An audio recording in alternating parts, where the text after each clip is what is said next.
All right, guys, I'm doing a little work in the bathroom, and I bought this toilet paper holder. I'm going to do a review on it. Stick around in the video. We're going to do a little unboxing portion, and then we'll do an install, and I'll tell you my thoughts along the way. We'll check it out. All right, so here it comes. Nothing fancy with the packaging. Nicely protected in the foam. I love it. So nothing a whole lot there. It does come with instructions. Important to look at if you need those. Different ways to mount it. You can mount it on different things, so it's important to look at that and see what you're working on. Hardware should be about everything you need right there. And then the other end of it right here.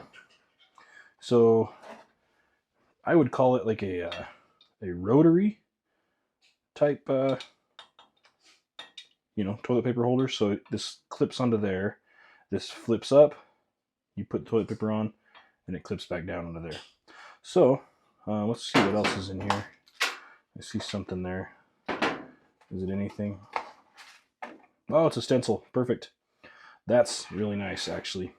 Mount that on the wall or wherever you're mounting it.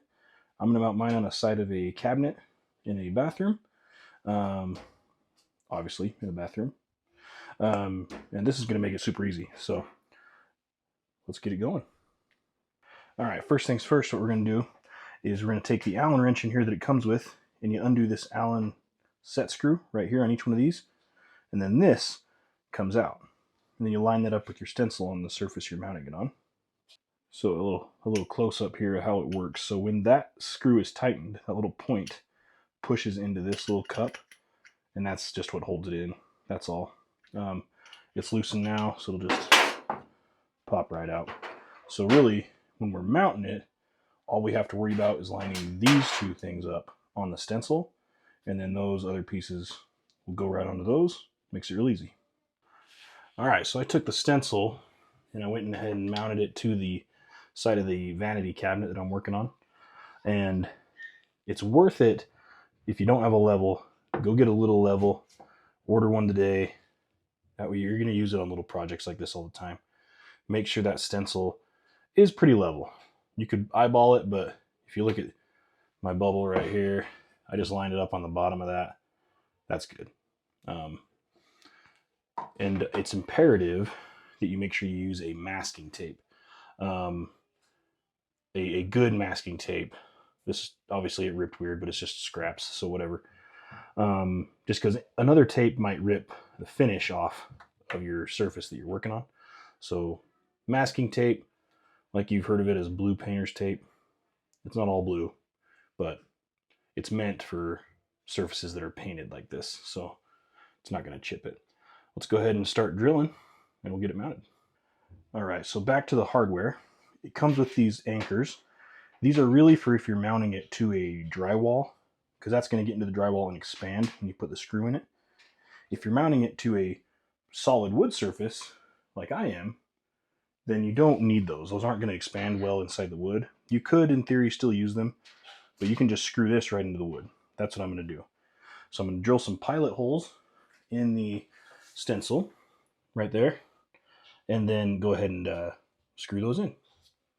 The pilot hole will give the screw something to follow in, and basically you just take a small drill bit, drill a hole where your screw is going to go, and you want to make sure that hole is smaller than the screw itself, so the screw can still cut into the wood itself. And that does a couple things. It allows your screw to go in a lot easier, and it prevents splitting. So make sure, always do a pilot hole, especially on like a particle board type stuff like this. So I'm over here, I'm going to grab my screw.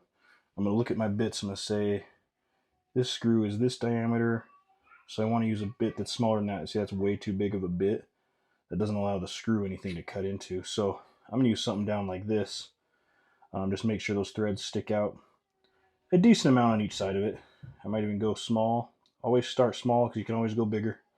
We'll probably start about there and go from there. All right, let's go ahead and drill these holes. So it's pretty simple. You put obviously your main screw on these top ones. Then this bottom one, you see it's shaped like a little bit of a cam. That's in order to give this thing a little bit of adjustment. I'm just going to center both holes because I know I've got it right where I want it because I measured like you should do before any project. Let's go ahead and drill. Go right in the center.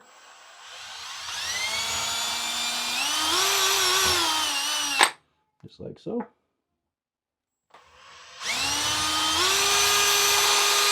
Go ahead and do this on the other side.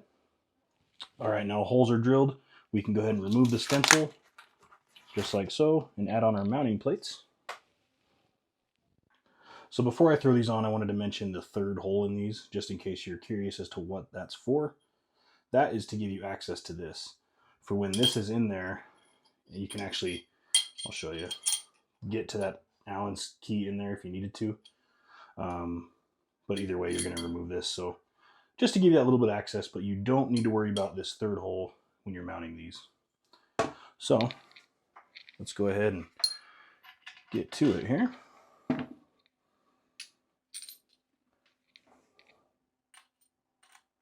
We'll just start with the top one.